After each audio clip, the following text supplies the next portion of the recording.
మనతో పాటు విద్యార్థిని ఉంది, మాట్లాడదాం ఒకసారి. అసలు ఎట్లుంది పరిస్థితి మహిళలకు ఉస్మానియా యూనివర్సిటీలో? నేను నిజాం కాలేజ్ స్టూడెంట్ని. నిజాం కాలేజ్ కూడా ఒక యూనివర్సిటీనే. అక్కడ నేను నిజాం కాలేజ్ స్టూడెంట్ ఫస్ట్ ఇయర్ని, బీఏ ఫస్ట్ ఇయర్ చదువుతున్నాను. నిజాం కాలేజ్లో చూసుకున్నట్లయితే నిజాం కాలేజ్ చాలా గొప్ప కాలేజ్, చాలా చరిత్ర కలిగిన కాలేజ్. ఇక్కడ చదువుకునే వాళ్ళు పెద్ద పెద్ద స్థాయికి ఎదిగిన వాళ్ళు ఉన్నారు. ఇక్కడ నుంచే ఒక పొలిటీషియన్, ఇక్కడ నుంచే పెద్ద స్థాయికి ఎదిగిన వాళ్ళు చాలామంది ఉన్నారని తెలుసుకొని మరి ఈ కాలేజ్ చరిత్ర తెలుసుకొని మరి కాలేజ్లో అడుగుపెట్టడం జరిగింది. కానీ నేను కూడా ఎన్నో ఆశలతోటి నిజాం కాలేజ్లో అడుగుపెట్టడం జరిగింది. నేను కూడా ఒక పెద్ద స్థాయిలో ఉండాలని ఎన్నో ఆశలతోటి, నాది కూడా ఒక పేద కుటుంబమే, నేను కూడా ఒక పేద కుటుంబం నుంచి వచ్చిన అమ్మాయినే.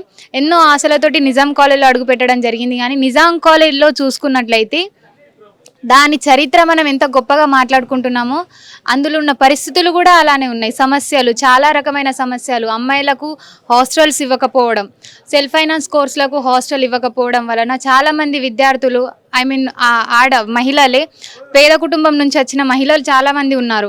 వాళ్ళు హాస్టల్ ఫీజు బయట ప్రైవేట్ హాస్టల్లో ఎట్లున్నాయి, 6,000 7,000 ఫీజులు ఉన్నాయి. అవి కట్టుకోలేక, హాస్టల్ ఫీ కట్టుకోలేక, కాలేజ్ ఫీ కట్టుకోలేక చదువుకు దూరం అవుతున్న సమస్యలు మనం నిజాం కాలేజ్లో చూస్తున్నాం. అదేవిధంగా వాష్రూమ్స్, 3,000 4,000 విద్యార్థులు ఉన్న కాలేజ్లో వాష్రూమ్స్ సరిగా ఉండవు.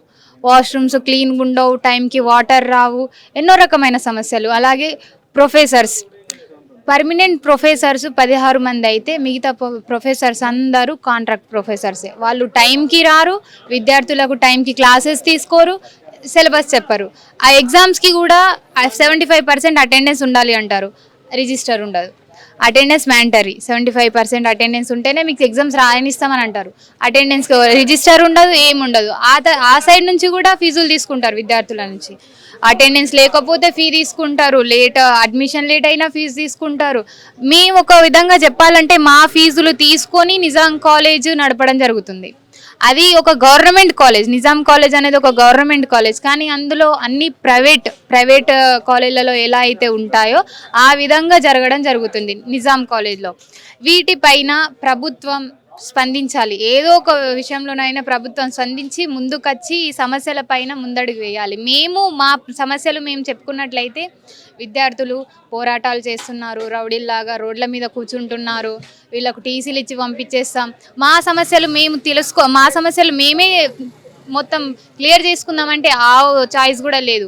హాస్టల్ మెస్ అంటారా, ఉన్న హాస్టల్ మెస్సులో సరిగా ఫుడ్ ఉండదు. మాకు కూరగాయలు కొనడానికి పైసలు లేవు అని అంటారు మమ్మల్ని.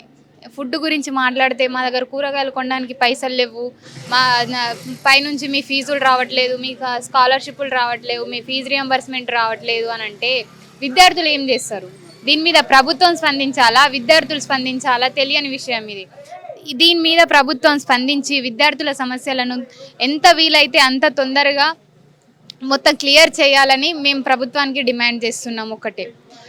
అలానే నిజాం కాలేజ్లో ఏదైతే విద్య ఉందో అది డబ్బులు పెడితే కొనేది కాదు, విద్యార్థులకు ఉచితంగా అనేది అందించాలని మేము ప్రభుత్వానికి హెచ్చరించడం జరుగుతుంది.